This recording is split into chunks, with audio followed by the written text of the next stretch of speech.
Pemirsa, hujan deras yang terjadi sejak Kamis malam memicu longsor di beberapa titik di Banjar Sekar Mukti, Desa Beloksidan, Kecamatan Petang, Badung. Sebuah pura milik Wayan Dadi turut terbawa longsor dan jatuh ke dasar jurang.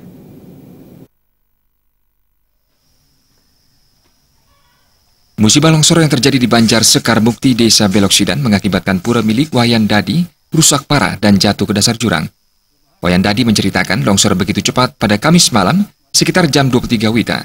Sebelumnya tidak ada tanda-tanda pura tersebut akan terbawa longsor. Longsor ini menyapu bagian pura dan jatuh ke dasar jurang. Bangunan pura yang hanyut adalah Rong 3, Piasan, Gedong Taksu, dan Pelinggi Surya. Menurut Wayan Dadi, pura milik keluarganya ini dibangun 10 tahun lalu.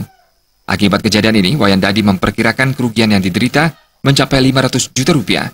Ia berharap pemerintah Kabupaten Badung membantu meringankan biaya pembangunan kembali pura tersebut.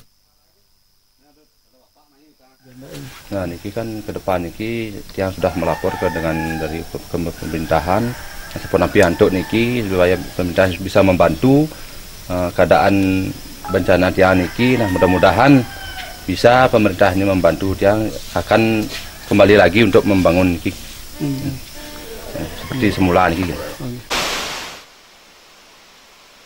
Longsor di Desa Beloksidan tidak hanya merusak bangunan pura, namun juga menutup sebagian akses jalan yang menghubungkan Banjar Sekar Mukti dengan Banjar lainnya di Desa Beloksidan.